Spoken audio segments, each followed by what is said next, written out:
Welcome back to Royal Vault UK, the place where we explore the untold stories, hidden regrets, and fragile humanity behind the British crown. Today, we revisit the final days of Princess Margaret, a woman whose life shimmered with glamour, yet carried shadows that lingered for decades. Her final moments revealed a truth the palace had quietly lived with, but never truly confronted, a truth that continued to echo long after she was gone. Behind the familiar gates of Kensington Palace, Princess Margaret spent her last months in a silence that felt heavy with memory. Her health had been fading steadily, weakened by strokes and years of emotional strain. But what unsettled those closest to her was not only the physical decline. It was the sudden resurfacing of regrets she had carried since her youth, regrets she had buried beneath duty, expectation, and the unending choreography of royal life. In her final days, whispers of a long-buried story returned to haunt the palace. A forgotten drawer was opened, sealed letters were touched again after nearly half a century, and a chapter once buried in royal history revealed its quiet, devastating weight. This was the story the world never saw, the truth Margaret carried until the very end. To understand the quiet sorrow that surrounded Princess Margaret's final days, we must return to the early chapters of her life, long before illness and regret settled over her. Born into privilege, yet forever positioned in the shadow of her elder sister, the future Queen Elizabeth, Margaret grew up in a world defined by tradition, expectation, and the unyielding weight of royal duty. She possessed a spirit far brighter and more impulsive than the constraints around her, a spirit that often clashed with the formality of the crown. In her youth, she was celebrated as the dazzling modern face of the monarchy.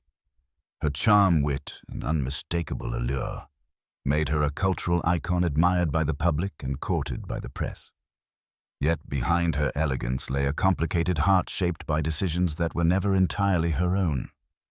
Margaret lived her life on a stage where every gesture mattered, every romance echoed through the palace walls, and every private longing was eclipsed by the expectations of a public life. Her most defining heartbreak emerged during her relationship with Group Captain Peter Townsend, a man she loved deeply but was forbidden to marry. The monarchy demanded sacrifice, and Margaret made her choice.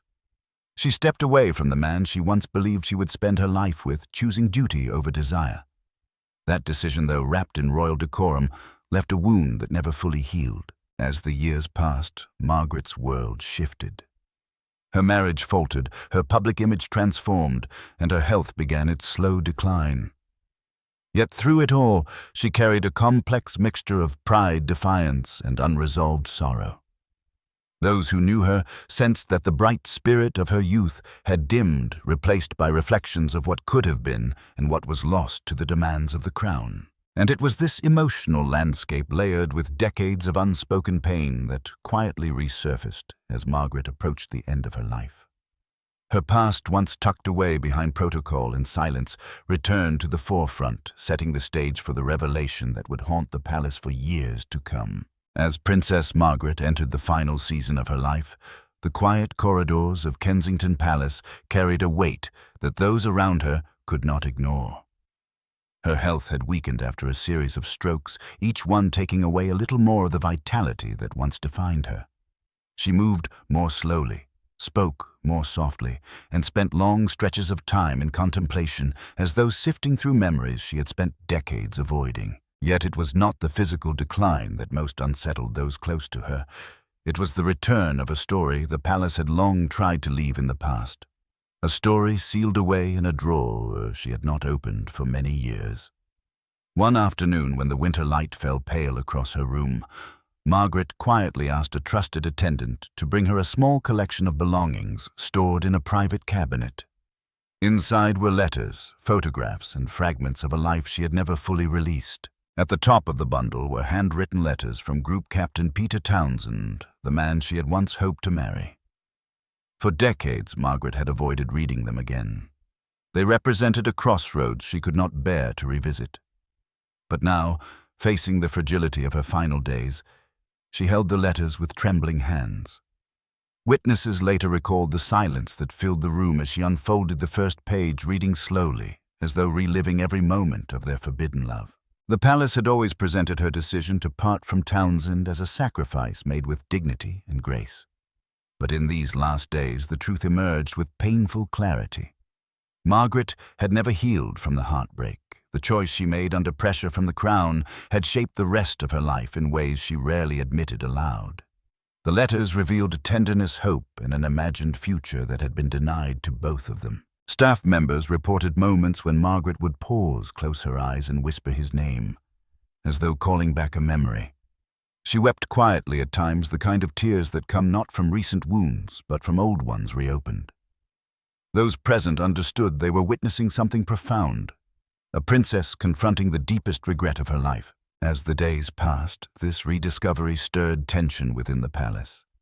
Not because the letters were scandalous in themselves, but because they unveiled a truth the monarchy had always struggled to acknowledge. Behind the rituals and responsibilities, Margaret had been a woman shaped by love loss and decisions made for the sake of the crown. Her final days forced those around her to confront the cost of those choices. In the wake of Princess Margaret's emotional reckoning, a somber stillness settled over Kensington Palace. Those who served her daily began to understand that they were witnessing not just the final days of a royal figure, but the quiet unraveling of a lifetime of unspoken sorrow. Her moments with the letters revealed a truth that had remained hidden beneath the ceremony's jewels and carefully curated public persona. For the first time, the palace saw Margaret not as the glamorous icon she had once been, but as a woman confronting the consequences of a choice made under extraordinary pressure. The attendants closest to her described a shift in her demeanor during these final days. Margaret often retreated into reflective silence, gazing out through the windows of her private suite, as though searching for something just beyond reach. She spoke rarely, but when she did, her thoughts returned again and again to the past, to the freedom she had never been allowed, and to the love she was forced to abandon. These reflections painted a portrait of a woman whose life had been shaped as much by duty as by the lingering ache of what might have been. Inside the palace, reactions were mixed.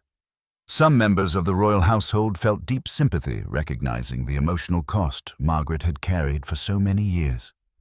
Others, bound by tradition and loyalty to the institution, struggled to reconcile her private turmoil with the public narrative they had upheld for decades. The monarchy had always emphasized order, stability, and sacrifice, and Margaret's story, reopened so late in her life, served as a stark reminder of how heavy that sacrifice could be. For the public, Margaret had long been a symbol of rebellious glamour, a royal who lived boldly and unapologetically. Yet her final days revealed a more fragile truth, one that underscored the human dimension of royal existence. The revelation of her enduring grief added depth to her legacy, prompting renewed conversations about the personal costs of royal duty. Her experience sparked reflection within the palace, as well as those around her began to question the balance between duty and compassion, between the demands of tradition and the realities of human emotion. Margaret's quiet confrontation with her past illuminated a lesson often overlooked in discussions of royalty. The grandeur of the crown could never fully shield those who bore its weight. Her story became an emblem of the silent battles fought behind gilded doors, battles that shaped the lives of those who outwardly seemed untouchable. Princess Margaret passed away on the morning of February 9th, 2002, leaving behind a legacy as brilliant as it was fragile. Her final moments were quiet, marked not by ceremony, but by a profound sense of reflection. Those who had been with her during her last days spoke of a soft calm that settled over her, as though she had finally made peace with the memories she had carried for so long. The letters, once sealed away in a private drawer, had allowed her to confront the truth she had avoided for nearly half a century.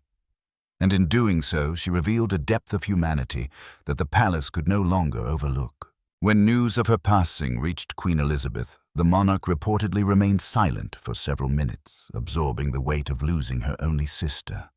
Despite their differences, their bond had been woven through childhood innocence, shared responsibility, and the heavy demands of royal life. For the Queen, Margaret's death was not merely the loss of a sibling, but the quiet end of an era defined by their intertwined destinies. Across the United Kingdom, tributes began to gather. The public remembered Margaret for her glamour, her spirit, and her unapologetic individuality.